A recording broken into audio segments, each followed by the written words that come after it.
والله سوێن بەخوا کاتێک کەسێک بە من دەڵێ ڕەحمەت لە دایک و باوکت، سوێن بەخوا لەوە پێم خۆشتە دوعای خێر بۆ خۆم بکەن. زۆرم پێخۆشە کەسێک پێم بڵێ ڕەحمەت لە دایک و باوکت، لە خۆم زیاتر پێم خۆشە. دایک و باوکە بێ ڕێزیان لێ بگیرێ، سەربەرزیە بۆ تۆ کاتێ بێ ڕێزی بەرامبەر دایک و باوکت ناکەی، لەگەڵ دایک و باوکتا چاکی. بۆیە هەر کاتێ ناویانت هێنا دوعای خێریان بۆ بکە. باوکم خوا لێ خۆش بێت، دایکم خوا لێ خۆش بێت. ئاوا براکانیشت کەسەکانی تریشت بە هەمان شێوە ناویان دەهێنی دوعای خێریان بۆ بکە. پێغەمبەری خوا صلی الله علیه وسلم کاتێک کە پرسیاری لێ ئەکرێ چ عیبادەتێک زۆر گەورەی و خۆشەویستە بەلای خواوە، پێغەمبەری خوا فەرمی صلی الله علیه وسلم دوای عیبادەتی خوا کە یەکێک لەوانە نوێژە، کە عیبادەتێکی زۆر گەورەیە، فەرمووی چاکەکردن لەگەڵ دایک و باوک. ئەگەر نوێژت کرد کە عیبادەتێکی زۆر گەورەیە بۆ خوای گەورە و لەگەڵ دایک و باوکت چاک بووی، تۆ عیبادەتێکی زۆر گەورەت ئەنجام داوە. کەواتە لە بیرت نەچێ تەماشا دەکەی بەداخەوە زۆرێک لە مناڵەکان، لە کوڕەکان، لە کچەکان کاتێک کە دایک و باوکیان مردووە، کاتێک کە ناوی دایک و باوکیان دەهێنن ناڵێن خوا لێی خۆش بێ. هەر دەڵێ باوکم باوکم باوکم باوکم، ناڵێ خوا لێی خۆش بێ. دایکم دایکم دایکم، ناڵێ خوا لێی خۆش بێ. ئەمە ئەو پەڕی بێوەفایی تۆیە بەرامبەر بە دایک و باوکت. یەکێکیان کە مردووە، هەر کاتێ وتت باوکم بڵێ خوا لێی خۆش بێ، خوا عەفوی کە. هەر کاتێ وتت دایکم بڵێ خوا عەفوی کە و خوا لێی خۆش بێ. ئەوە چاکەیەکی زۆر گەورەیە. ئەوە هەم دوعای خێرە، عیبادەتە، هەم چاکەی لەگەڵ دایک و باوکی خۆتە ئەنجامی ئەدەی. زۆر گوێم لێ دەبێت خەڵکی باسی دایک و باوکی دەکا، بەڵام گوێم لێ نییە خەڵکی دوعای خێران بۆ بکات، زۆر بەکەمی.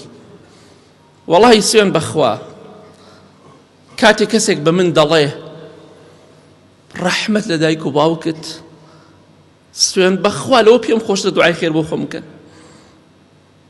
زۆرم پێخۆشە کەسێک پێم بڵێ ڕەحمەت لە دایک و باوکت، لە خۆم زیاتر پێم خۆشە.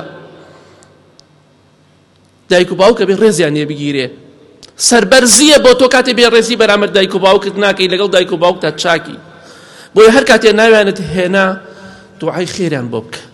باوکم خوا لێ خۆش بێت، دایکم خوا لێ خۆش بێت. ئاوا براکانیشت کەسەکانی تریشت بە هەمان شێوە ناویان دەهێنی دوعای خێریان بۆ بکە. والله پێغەمبەری خوا فەرمێ صلی الله عليه وسلم إن الرجل لترفع درجته في الجنة فيقول يا ربي أنى لي هذا فيقال باستغفار ولدك لك. پێغەمبەری خوا فەرمێ صلی الله عليه وسلم دایک و باوک لە بەهەشتا پلەیان بەرزە بێتەوە، دەرەجەیان بەرزە بێتەوە. ئەو دایک و باوکە دەڵێن خوایە گیان ئەم پلەپایە شایستەی ئێمە نییە، بەهۆی چیوە خوای گەورە ئەم پلەپایەت بە ئێمە بەخشیوە؟ پێی دەوترێ فڵان کەس بەهۆی ئەوەی تۆ دایکی یا باوکی بە هەمان شێو فەرقی نییە، مناڵەکانە دوعای خێرت بۆ دەکەن، کوڕەکەت کچەکە دوعای خێرت بۆ بکە. پێت خۆشە دایک و باوکت پلەیان بەهەشتا بەرز بێتەوە؟ پێت خۆشە؟ ناویانت هێنا بڵێ ڕەحمەتی خوایە لێ بێ، باوکم خوا لێ خۆش بێ. ئەو کاتی دوعا بۆ خۆت دەکەی، دوعا بۆ دایک و باوکیشت بکە.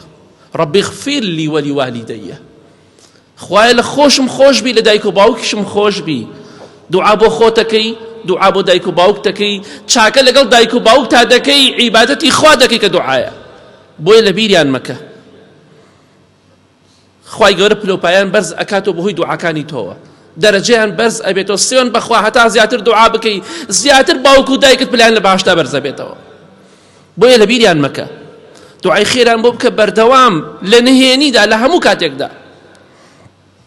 ئەو کاتە ئینشاءڵڵا بە ئیزنی خوا سوودی بۆ ئەوان دەبێ ئەوان پێویستیان بە دوعای من و تۆیە، مردوونە، ڕۆژێکیش دەبێ ئێمە پێویستمان بە دوعای مناڵەکانمان دەبێت. بۆیە لە بیریان مەکەن، هەر کاتێ ناویانت هێنا بڵێ ڕەحمەتی خوای لێ بێ، خوا لێی خۆش بێ.